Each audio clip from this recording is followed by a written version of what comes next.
Welcome to the Own It Powercast, the place to be when you get serious about making big changes and accelerating growth in your life and in your relationships.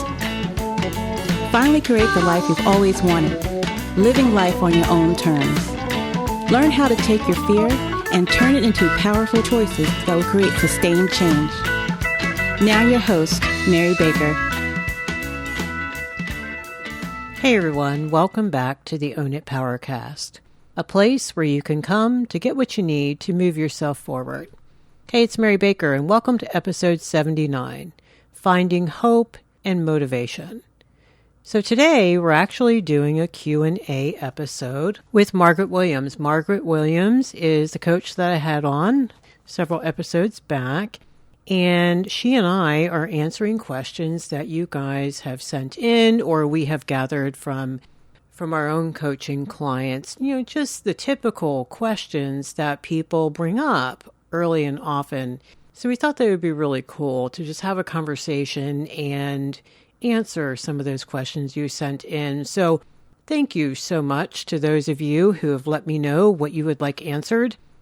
I know we weren't able to get to all of them, but we did get a good portion of them done. So that's exciting. And we'll probably just end up doing another one down the road.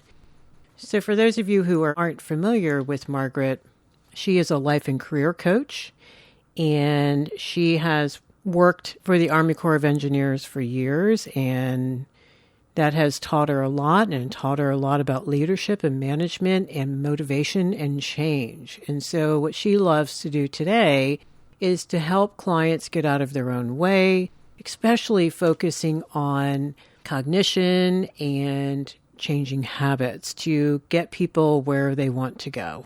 Margaret completed certification in self-actualized coach and mentoring, and she's also an associate certificate coach from the International Coach Federation. Margaret also has become certified as a master practitioner of neuro-linguistic programming, or NLP as it's widely known. And so she's really great at helping clients see what distorted beliefs and things that they're telling themselves, how those things can get in the way of them reaching their goals. So I'm really excited to have Margaret back on again. So without further ado, let's get to our conversation. Hey, Margaret, it is so good to have you back here again. We had you on a little while ago and got so much great feedback from our conversation. So we thought we'd do another one. And this time you and I talked about gathering questions from our clients and our listeners, the stuff that you hear people ask all the time, because we thought it might be really helpful, because obviously if one person has that question, if 10 people have it, then 100 people have it, right? And so, just to put some information out there and hopefully to make this a helpful episode where the callers and the clients are kind of letting us know what they'd like us to talk about. So we have a list of questions. We may or may not get through all of them today because you and I just talked earlier that we want to make sure we give a thorough answer. So, if we run out of time, we'll just do another episode and do this again. First of all, I just want to thank you for taking the time to join us again out of your busy schedule, and always appreciate hearing your wisdom. And so we're going to trade off on questions, and I'm going to let you go first. What is the first question that you have, Margaret? Well, the first question I have is, how do we remain positive during difficult times? And this is something that comes about through awareness. As we know, staying positive is like having your glass half full and not half empty. And it sets you up in a way that keeps you afloat. It keeps you grounded. And anything else is actually unthinkable because of all the chaos and challenges that we're facing, many of the things that are beyond our control. Right. That's what I was thinking. If we keep focusing on all the stuff we have no control over, it actually increases our anxiety, I think, because we know darn well deep down there's nothing we can do about that stuff. And so we're up in our head trying to control outcomes, and there is a lack of acceptance there, right? Which, when we're not in acceptance, we're certainly not at peace. I know I'm not. So focusing on the things that we have more control over can help us feel more empowered. Like Covey talked about the inner and outer circle. For those listeners who aren't familiar, there's an inner circle, which is me, which is what I think, feel, do, choose, believe, everything inside my skin. And then the outer circle out there are all the nouns that I have no control over. The people, the places, the things, the circumstances. And he said, when we focus out there, our inner circle feels like it actually starts to shrink. And I think that's true. He said, funny if you just took your eyes off of that and kept refocusing on, okay, what is in front of me today? What can I do today? He said, you feel more empowered. And he said, it feels like your inner circle expands.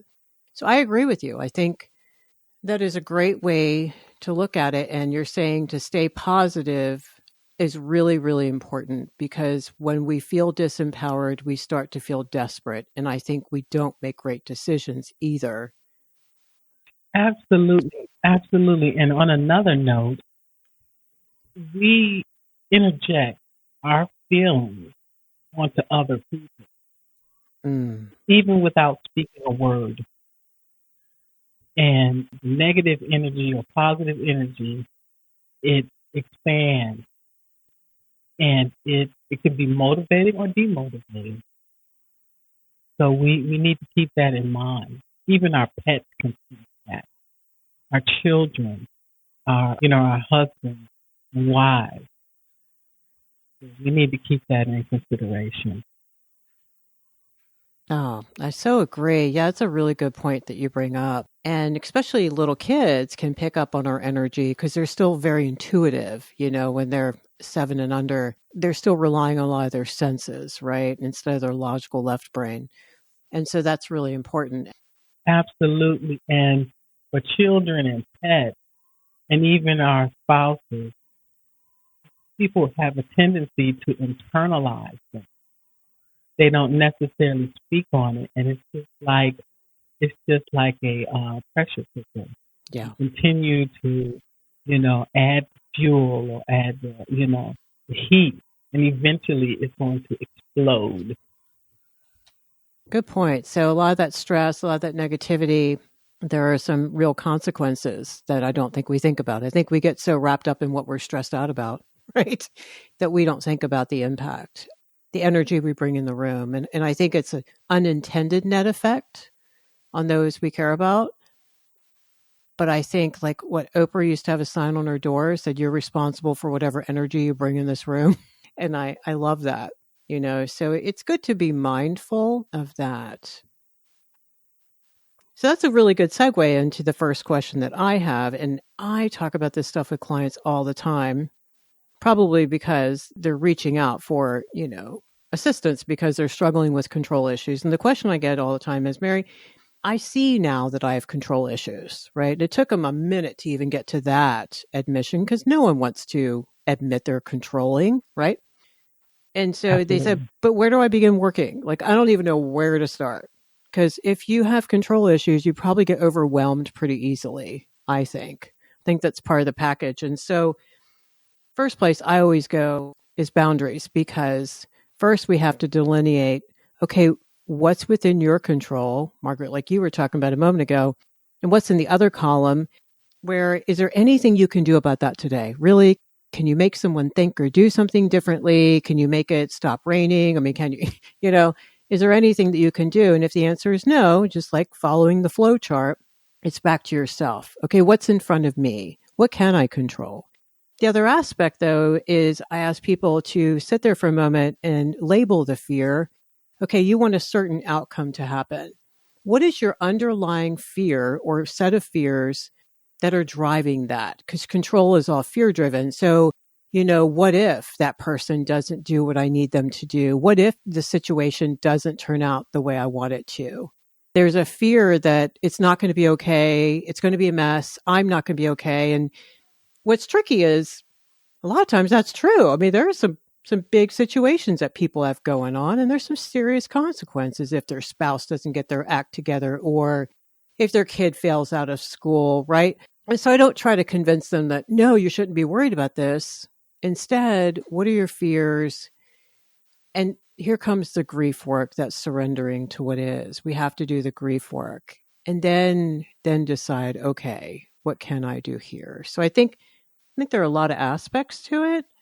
I think there are boundary struggles. I think it's hard also for people to trust, to let go, and to know that it's going to be okay. So there's a lot of vulnerability there to be worked on and worked through, and then to practice. Like, what am I doing? What am I trying to make happen? What are your thoughts on that, Margaret? Absolutely. Well, my thought is one of the things that you touched on, letting go. Okay?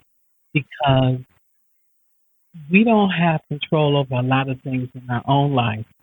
So how do we feel that we can control others? Okay?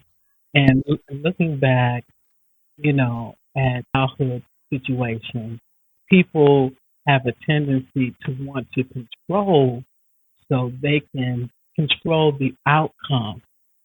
And there's no way we can do that. What we can do is, I was always told, do you want to be a part of the problem or a part of the solution? Mm. And being a part of the solution is always better because it's about making ourselves better as well as the world around us. Right.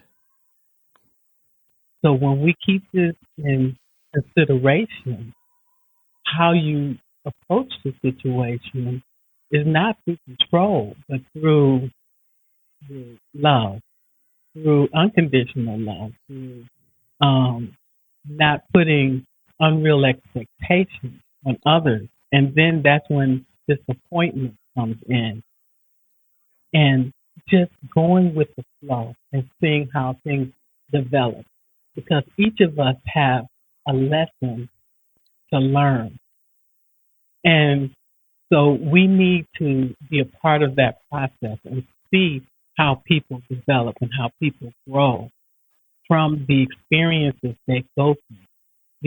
We raise our children, we teach them right and wrong, and then we have to trust that they're going to make the right decision. And if they don't, what lesson did you learn from that? Mm.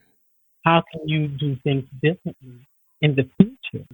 I love that. I love how you brought up the idea that there may be a very valuable lesson or a few lessons here that we need to learn. And I was thinking when you were talking about, we do this with kids naturally, but then we forget, even if we're grown, there are still lessons that present themselves for us to learn and grow. And like you said, allowing things to play out a little bit before we jump in and make a mess of things oftentimes. I mean, I talk to clients, I'm like, okay, let's talk about the last couple times you put your finger in that, right? How did that go? Every once in a while it goes well. And so people are motivated, like, oh, I can control again. I can make this happen again, right? And so, but it is fascinating because if you can get them to talk out loud and journal about, yeah, that didn't go well, that actually turned out worse, then my loved one didn't even want to talk to me. And then they're like, my kid did the I'll show you, I'll really bomb out of school to have some crazy freaking sense of control, right? And so their subconscious is hearing them talk to you about it. Like, yeah, truth be told, that didn't go well. And so your subconscious is like, yeah, see, the data just doesn't add up, man. We need to stop doing this. So I love that. And that is a great segue, I think, into your next question. How can I prevent myself from becoming overwhelmed? This is something that a lot of people struggle with, especially now during this pandemic, when everyone is at home, the mom, the dad, the kids, and a lot of things are going on at the same time. It's like, whoa, time out, time out. Okay. That's where setting priorities come in, as well as setting boundaries. Mm-hmm. So, what's the most important thing that must be done first, second, and third? Okay. That's one of the ways in which we can become less overwhelmed and less stressed. I love that. Yeah, because you've made some choices. This is my first priority, then the second thing comes next, then I want to get to this third thing.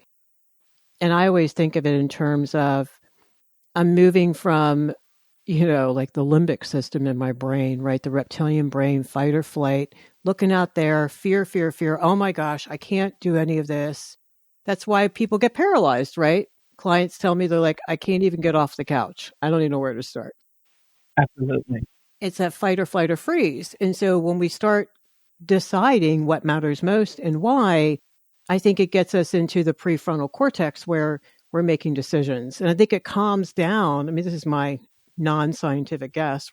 It calms down our fear.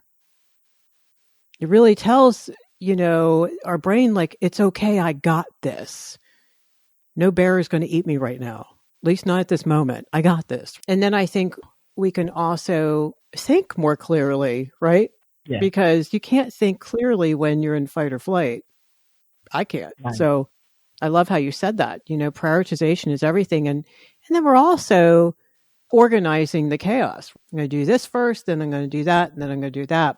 And it's chunking it down, right? As coaches, you and I help people try to chunk it down. Absolutely. To make it more manageable and doable. And then I also think that since we can't lie to our subconscious, it needs to know that things are reasonable, like doable. Absolutely. Okay, good stuff. So my next question when I work with relationships or just even individuals is, hey, Mary, my partner and I have the same 3 arguments, like once a quarter, like every 3 months. And how can we finally resolve the issues? And wow, this is a long answer. I'll try to make short. Usually things are going to come up in arguments, obviously, because we have not resolved them. There isn't trust. And so a lot of fear comes up and we bring it up again because here we go. It happened once again. And we're asking for a behavior change in the other person. And or we're trying to get to some agreement on even what the problem is. One of the first things I talk to people about is, are you working from the same dictionary? Like, do we both agree that healthy boundaries are necessary? Do we agree on what builds or obliterates trust between the two of us? Do we agree on what needs to change? Because if someone's manipulating, that ain't going to happen. And that's usually when the argument comes up every 3 months because your partner or you has not taken the other person seriously. Healthy is, you tell me something, it really matters, you're pissed off, you're upset, you're hurt. I need to choose to take you seriously and then decide what I'm going to do about that. If I want you to trust in me. These are boundary issues because, I tell people when someone really starts working on something and getting it better, it doesn't have to come up again because it ain't happening anymore. Maybe I'm not late to every appointment anymore and upsetting you. Maybe you're not blowing money you shouldn't blow. Maybe you're not being shaming and sarcastic towards me so I don't feel unsafe with you. I mean, yeah. And so that's why I think that people sit on it for a while, and then it keeps happening, it keeps coming back up. So these are boundary issues. And I think that first you have to see what is healthy versus unhealthy. Do both of you agree on that? And are both of you willing to change individually? What are your thoughts on that, Margaret? Absolutely, because if you change individually, you can change collectively. Mm-hmm. Well, what I think about this is there a lot of times is communication or miscommunication. Okay, you might be feeling or visualizing something in your mind. Okay, but you're not sharing this situation with your loved one or your friend or your spouse, okay, then you are maybe reacting to something that was said, and it may not necessarily be about them. It could be something that happened during your day. So we have a tendency, Mary, to take things out on the people that are closest to us. Right. Okay. So we need to name these situations. You know, like, okay, I had a bad day at work and I'm not in a good mood, so I really prefer not to talk right now. I think that would probably be best rather than sitting up and then going off on the individual. And then they're like, where you coming from? You coming out of left field. You know, that's what I'm saying about communication. You know, if you're feeling or sensing something, then you need to be open and honest about it. Because, again, this energy, this negative energy is building up and people are feeling and sensing it. And then people take things personally when it may not necessarily be about you. But because you're in the room, it's coming at you anyway. Right. I'm so glad you brought that up. Yeah, it's a boundary issue. I mean, I tell people all the time, years ago when I started teaching assertiveness, I was doing a lot of research. It even surprised me that to keep someone guessing as to who I'm going to be in the next 5 minutes, what you're going to get when I walk in the door, outside of like a trauma or, okay, the occasional bad day. But if you have no idea, like what the hell just happened, I'm being abusive. I should take responsibility, like you just articulated, like, hey, I had a bad day. I am not in a good space. That is ownership. That way we're not leaking it onto other people, because that's violating. I think that's why they call it abusive. Plus, it puts eggshells on the floor for the other person if they don't know what to expect from me, right? That's not okay. That's instilling fear. I love how you said, take responsibility for communicating, because a lot of times an argument will continue to come up because that'll continue to happen. Someone just comes in the door and just leaks it all over everybody and doesn't own it. Or if we're not mindful, like, okay, what's going on for me right now? You're going to walk in the door and get pissed off at something stupid. And that's not even the issue. And there's a disproportionate emotional response, which gets people's hairs up on the back of their neck. Like, what is going on here? Absolutely. Absolutely. And sometimes it might be good to say, I'm not in a good space right now. Hey, let's sit down and do meditation together. Or let's go out and go for a walk. These little things like that, can make a big difference. They really do. Good idea. Good point. All right. Okay, you got another one? Yes. How can I establish healthy boundaries with the family during the pandemic? This is really, really critical because sometimes you're in a small space. The kids need to use the dining room table. You need to use the dining room table, and how can you do this? So we can just sit down as a family and we can discuss what our events are for that particular day. Okay, Susie, she has to do her homework between the hours of 8 and, 12. Okay, so if she's going to need some help, then, we're going to figure out how we're going to go about that. Then Susie, look, Mama has to work. She's the breadwinner here. So you're going to have to allow me to work, to get things done, because there's no other option. So you have to sit down and work with the family and come to a happy medium, because if one person is upset, that upsets the entire household, and it's in an uproar and there's chaos. So how can we work collectively and individually together and make it work for everybody's benefit? I like that. So negotiating, each person at the table negotiating what they need and trying to work it Absolutely. out, like you said, so it's mutually beneficial for everyone. But there are going to have to be choices and compromises and acceptance that if someone needs the table now, you may need to go in the other room. And everyone has been making whatever concessions they need to make during the pandemic. I think we're all somewhere on that continuum in terms of how lucky we are, right? And with young families, I know my clients, it's been really hard, especially if they're not lucky enough to have a huge house where everyone has their own room to go into. A lot of people are fighting over the dining room table. I smiled when I heard you say that. I'm like, oh gosh, I hear that all the time. And it's about boundaries, and it's going to be about ongoing communication. Like I tell people, you got to do the huddle. I said, that team is in the locker room a long time, but then they still do the huddle before they go out on the field. And when they come off the field, they got to talk, right? Because stuff happens. Absolutely. Like with parents, I encourage twice a week. First on Sunday night, okay, what do we have going on? Called an operations meeting. An ops meeting is what I call it. They do these at work so they can get it, right? They're like, yeah, I know what those are. And then Wednesday night, because you know life is going to hit the fan between Monday and Wednesday. Maybe not, but there's a big chance. And so that way they can reconnect and say, okay, what blew up on Tuesday? What changed? You know, what do we have going on that's different?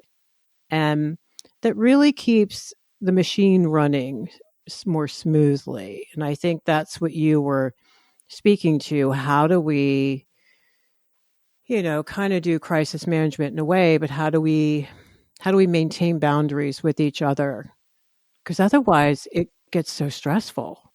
Even down to the lunch break. Okay, guys, what time do you think would be good for all of us? Yeah. Sit down and have lunch together. Because a family that eats together is much more cohesive, is much more harmonious. And you need to have this harmonious environment. You have everything else that around you is chaotic. Yeah, you're right. And in harmony, I think when people are in choice and in agreement, they're not as stressed or anxious or angry. Good point. All right. So my next one is, how do you train the mind to be stronger than your emotions? This is one that you had come up with, Margaret. And so when I saw this, it made me think about not being a 5-year-old. I'm sure there's a million ways you could really answer this question, but I was thinking about the acting out. Like 5-year-olds act out their feelings because they don't have the emotional maturity to use their words, so to speak, to understand what's going on and to not lash out towards others, especially people that they love. And one of the things that I encourage is I mess with people. I'm like, all right, you got to go in that bathroom. You got to lock that door and have a seat. And they laugh, right? They're like, what are you saying? So no, have a seat, but you need to sit there and you need to say, okay, what's going on? What am I feeling? Maybe it's 1 or 2 or 3 feelings or 52, who knows? Okay, maybe I'm angry. All right, next thing is, why does that make sense? Take me out, put some other wonderful human being in my space, because you want to validate the self. Here's why I think that is so crucial. Because if I am validating me, I'm going to make damn sure that you do. I'm going to walk in this house and I'm going to blurt it out and I'm going to be angry because I want you to validate that I'm upset and that I have a right to be upset. So we should do this for ourselves before we even communicate. All right, so anyone in my space would be pissed. Yeah, that makes sense. And why? Maybe I got rear-ended on the way home, right? Anyone would be angry and scared and maybe physically hurt and all that stuff. And then the next thing is, what do I need? Okay, maybe I need to walk out of this bathroom and sit down and tell my spouse my vulnerable feelings. That really scared me. Or I'm really angry now. We got to go get this fixed and take time to do that. Maybe I'm also grateful it wasn't worse. I mean, I need to debrief. Yeah. But I don't need to walk in the door and scream at my kid because their toys are all over the floor. Because what I'm really upset about is that accident I just had. So, what do I need to do to take care of myself is the final thing. And this is where we get tripped up. Because secretly we're hoping someone else will take care of us. But it's our job to say, no, I need to ask for what I need. Maybe I need to set a boundary. Because if you keep getting pissed off, you didn't set a boundary 5 minutes ago or 5 months ago or 5 years ago. That's why you're pissed. You're pissed at them because you didn't take care of yourself. And so I think it moves I know for me, from emotions into, okay, what do I need to do? And that's cognitive to take responsibility. But I also think validating the emotions is important. I don't think ignoring them is a good idea. Like we're learning now to not ignore our fear. It doesn't make it go away. So what are your thoughts on that? Yeah, in many cases, it can make things worse. Right. How I deal with this, I try to be mindful, and being mindful, being in the present moment, we can separate what's happening from our emotions, because when our emotions get involved, that's how we go off in left field, and how we make situations worse than what they are. For example, somebody cuts you off in the morning, instead of reacting in a negative way, blowing at them or giving them the middle finger or whatever. Maybe that person really got to get somewhere in a hurry, and I'm going to help them fix them by getting out of their way. And so separating the emotion from the actual event, and you can see something clearly. Maybe you spoke to somebody that morning and they didn't speak back to you. Instead of getting pissed off or saying something belligerent, maybe they didn't hear you. Maybe their mind was somewhere else. And they just wasn't paying attention. So separate the emotions from the act. It helps you to see things clearly. It helps you to stay focused on what you need to do, and it helps you to remain positive. That is fabulous. What came up for me listening to you just now was not making it about me necessarily either, not taking it personally. Absolutely. And we all have buttons too. Old buttons are being pushed. There usually aren't too many new ones at our age, right? But they're old ones being pushed. And that's why something may rile you up and it won't even bother me, and vice versa. And I love that. So really getting perspective that, the guy in front of me who cut me off doesn't even know me. That wasn't personal. That was about him. So that was about her. Right. They must be having a really rough day. And so I can make it about me and I can let it ruin my morning, or I can choose to detach. I heard detachment in what you were talking about. Being mindful, helping you detach and choosing. Do I want to make that about me and make it a big deal and let it ruin my day? Or I can let it be about that person and wish them well and move on. The next question is, do hard times make you a better person? In many ways, I would like to think so, but not necessarily. I think it depends on the person, because I have seen people throughout my lifetime that a lot of bad things happened to that individual and they did not change. And in certain circumstances in my own personal life, these situations that I went through did allow me to become a better person. And I would say, in the midst of all of the negativity and chaos that we experience in our lives, we can choose to let it bring us down, or we can choose to allow it to uplift us to a better place.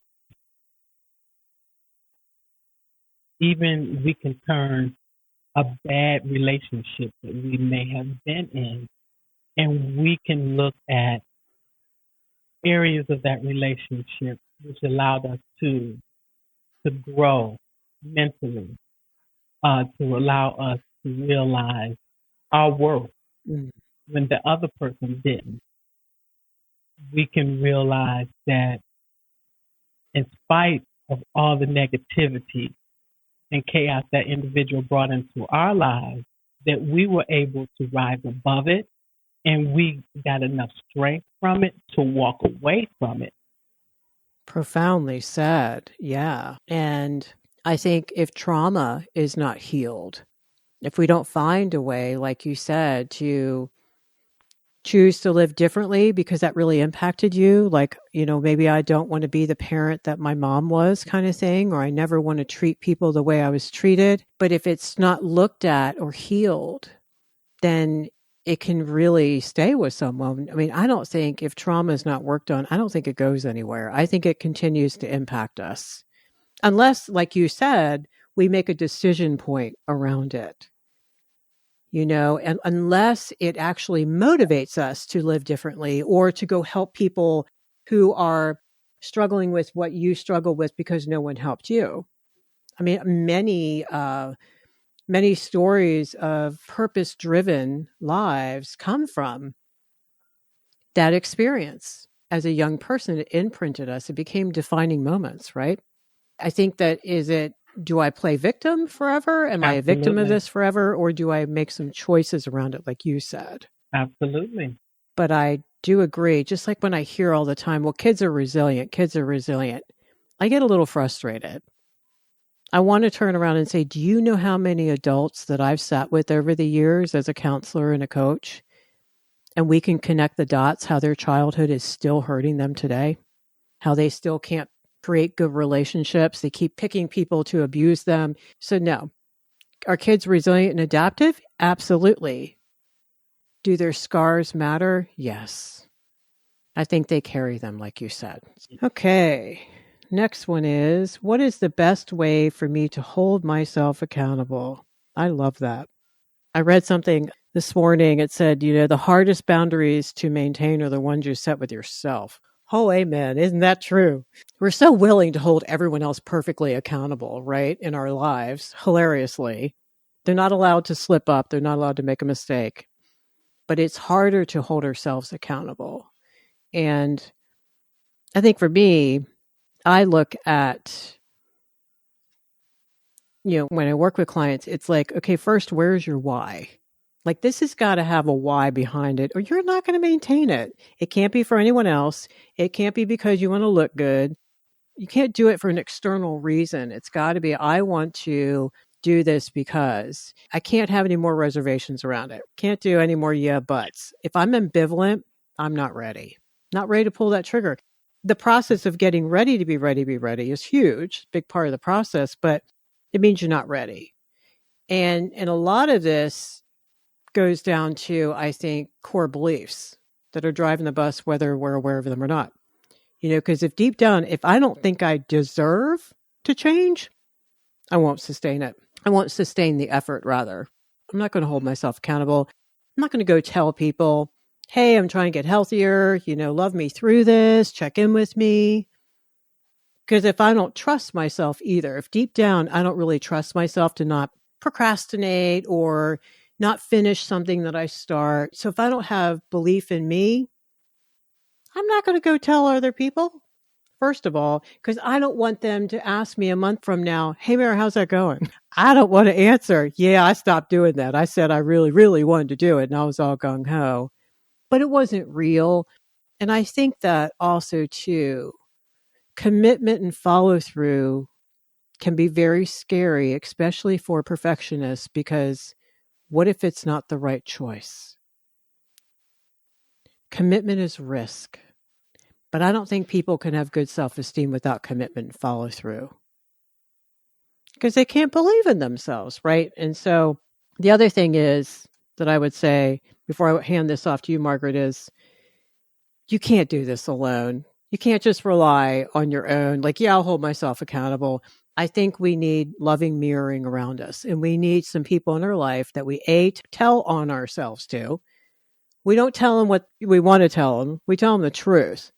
Like, yeah, I ate a whole cake today and that wasn't good, right? Or I didn't work out this week, or I didn't, And also people who aren't going to judge us or shame us, but say, what's going on?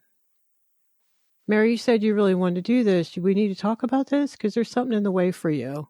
How can we figure that out? So making sure that we put people around us and we take responsibility for checking in with them. What are your thoughts on this? Absolutely. The thing that rung true for me, to repeat, why are you doing this in the first place, first of all? Because we know there's going to be ups and downs. trials and tribulations, through the things that you're trying to achieve. It's not going to be easy.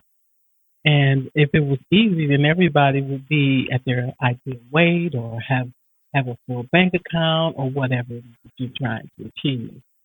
So why are you doing that? And it takes willpower, okay, and determination. One of the things I'm reminded of is to begin with the end in mind. What does the end look like? Okay, once you achieve your goal, you continue to visualize what that is. And when you start to have these trials and tribulations, think about that. Okay, I can see myself, say if you're 250 pounds, I can see myself at that 180 pounds. Okay, I think I can, okay? You like that little engine that could. I think I can. I think I can. I'm going to get up from here, sitting on this couch, and I'm going to go out there for that, for the 10,000. Okay? You think about that end result, and then it gives you the motivation to keep moving. That is so true. Because what we know now about the subconscious is it doesn't know that that's not true. If you can visualize that and you can see it and you want it so bad you can taste it and it seems plausible and possible, it will help you get there. Because it's like, oh yeah, we're doing that, man. We're doing it. Mm-hmm. There isn't a lot of yeah buts or ambivalence. It's visualizing it. And I love that quote, by Covey. It makes me think of another one. It says, okay, obstacles are what I see when I take my eyes off the goal. If I just keep my eyes on that finish line, when I fall down, when I fall off the horse, I get back up and I'm like, I want that. And I've just seen people move mountains to get to where they are. They really want that. If that's meant for you, you'll make it happen. So I love your answer there. All right. So let's do two more. Does that sound good, Margaret? Sure. Okay. So the one I have is, how can I become more self-confident? Now, for me, this has been what I've worked with people around the most for years. That's my soapbox. Good, healthy self-esteem and confidence. It's why this podcast was born, about ownership, just own it. That's the first thing. Owning everything I think, feel, do, believe, need, and choose. Owning all my choices, not putting that on to others, doing the grief work so I can feel comfortable doing that. Because I think there is, you got to do some healing first. There's boundary work. You can't be confident without boundaries. And you can't be confident without your insides matching your outsides. So learning to put your voice in the room, your authentic voice. And that is a process. There's tons of skinned knees going through that, man. That's falling down and getting back up. And we learn as we go. And we learn in relationships. The other thing is just getting quiet and listening to your intuition, your higher self, because the answers are there. And then the order of business, I think, is if you have toxicity around you, because I think kids grow up confident if they don't have so much toxicity and trauma around them. They do fine. First thing you want to do is make sure you get crazy away from you. Because that manipulation can be so freaking subtle. I was just talking to a client the other day, one of my coaching clients, and she's working in this seemingly wonderful workplace. These people are shaming as hell. I mean, yeah. And we were talking and she's like, oh, wow. No wonder I don't feel as confident as I did a year ago, Maren. No wonder I've been self-doubting and, becoming less and less motivated, to do what I want to do. And we're like, wow. So first order of business is get the toxic away from you, get some healthy boundaries around the self. Then the self will know exactly what it needs to do. Absolutely. Absolutely. To touch on this self-confidence issue, I noticed this common in a lot of clients that I work with. And sometimes I even struggle with that myself. So I always say, focus on your strengths and your values.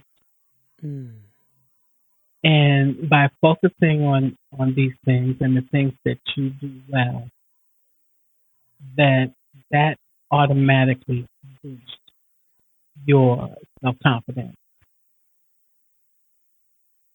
and believing in yourself. Because if you don't believe in yourself, how can you get others to believe in you? And if you are an entrepreneur or you're a leader of an organization, how can you get people to follow you and to respect you and for you to influence others if you're not confident in your ability to lead? So, focusing on your values, the things that you hold dear, and the strength will allow you to achieve anything that you put your mind to. Good points. And do you think that is because if you're focused on what your values are, those are really true for you, right? Absolutely. And what your strengths are, like that's truth about you. Do you think that's why when we start acting upon those things that we don't have self-doubt around those things? Not at all. Not at all. And there's nothing you can't achieve. And there's nothing nobody can tell you. Somebody say, oh, you can't do that. I'm like, you better watch me. I love that. Yeah. And no one can really tell us what our values are. I think that we have some feelings around those. Those matter to us for reasons, right? Those don't come from the outside. Absolutely, because that is one of the reasons why I still work for the Army today, because the Army values and my values are in alignment. Right. And that's unshakable. That's so true. And it's really important. And I think we all naturally want to make sure our environments are eventually in alignment with who we are, because we desire alignment within ourselves. I think we really want to make sense. And I really do believe that a lot of anxiety and depression and a lot of, all that stuff, a lot of it has to do with we don't make sense. We got two people going on. Maybe my codependent false self to be what everybody else needs versus who I really want to be on the inside.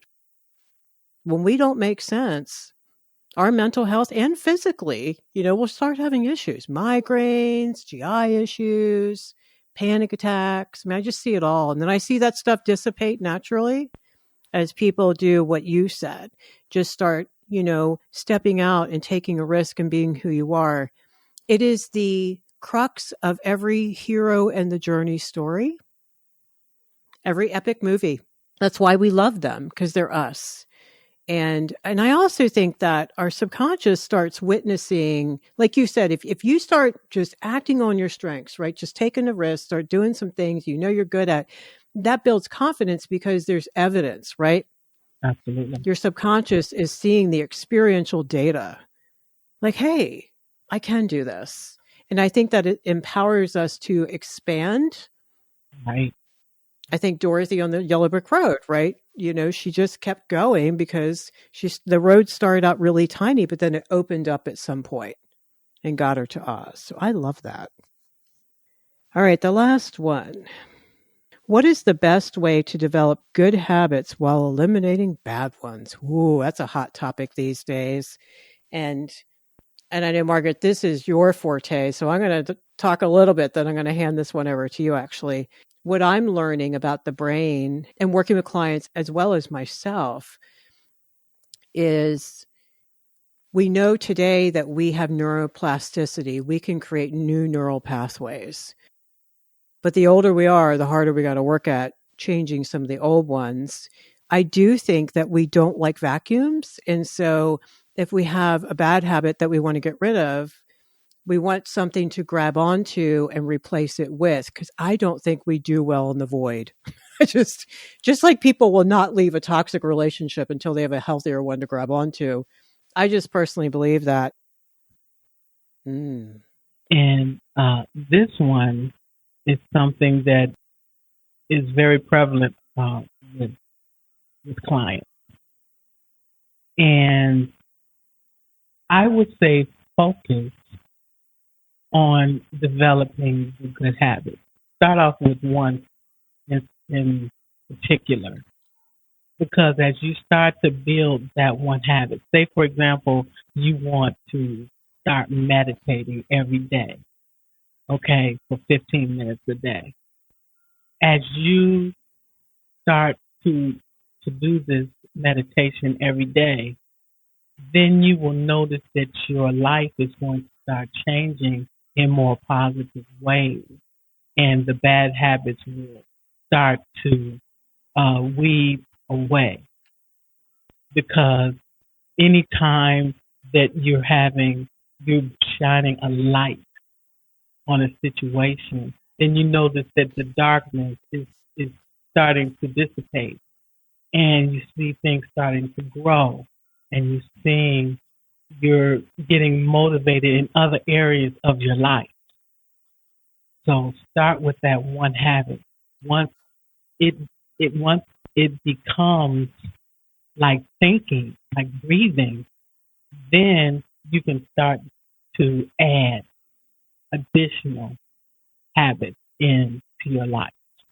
And that's what I so agree with you. And the subconscious sees that is possible. So therefore, the next thing is possible. The next thing is possible because empowerment comes from doing, and empowerment comes from changing one thing means I can change another. And you spoke about alignment earlier, and I think we do desire alignment, because if you start with one thing, then you add another and you add another, let's say, because I run into this all the time with clients, it's like they'll start setting boundaries, let's say. That's their new habit, to start trying to say no. They start feeling better about themselves. They like themselves more. So then they start looking at how people treat them, right?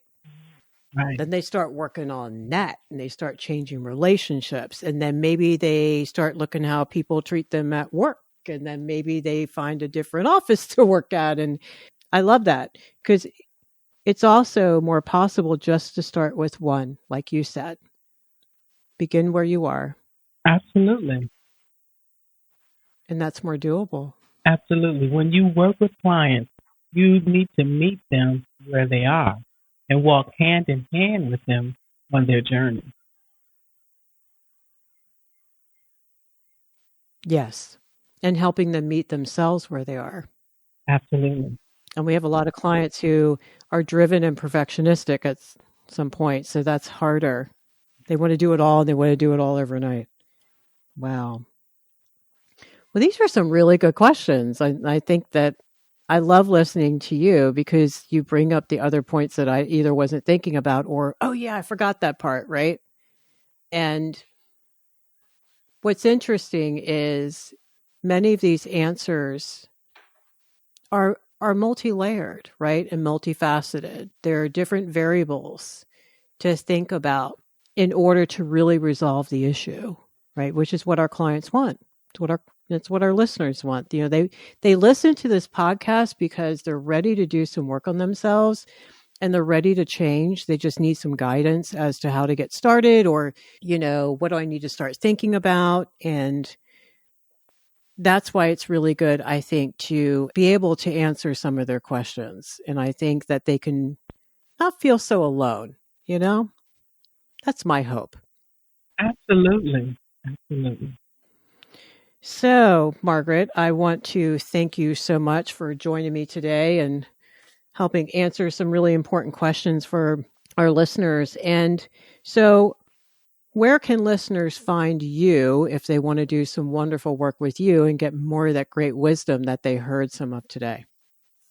Well, they can get in contact with me through my website, which is about to get redesigned, but iprofessionalcoaching.com. And they can send me a message to there. And we can talk about whatever issues they may be having. That's great. Okay. Well, you guys, she is great to work with, so I hope you check her out. I know that I have learned a great deal with her, working with her over this past year and getting to know her and becoming good friends. And so I always walk away from a conversation with Margaret a better person, thinking about things I didn't think about before, and also feeling like it's doable, that's possible, and that it's doable. Absolutely. So thank you, Margaret. And I look forward to doing this again, So you guys send in your questions, send them to Margaret, send them to me, and we will hit this up again and provide some more great answers to some things you guys are struggling with. All right. So I'll see you soon, Margaret. You take care. You too. Thank you for inviting me. So today, Margaret and I answered questions that you guys had around being motivated during difficult times, how to set boundaries with your families during pandemic, how to motivate yourself and stay motivated. So I hope that you grab some good stuff, and please keep sending in your questions. You can go ahead and hit the show notes at ownitpowercast.com and just send me an email right there and let me know what you're thinking about and what you're struggling with. All right. So stay safe out there, everyone. Take good care of yourself this week. It's a big holiday week in the U.S. Set boundaries, stay grounded, breathe, and remember to pay it forward. Keep focusing on you, and I'll see you next time. We hope you took away some useful insights and tools you could begin using right away. If you did, please leave a positive review and share on your social media. Because could you imagine if everyone in your life really got it together? Remember, own it now, so you can really own it later.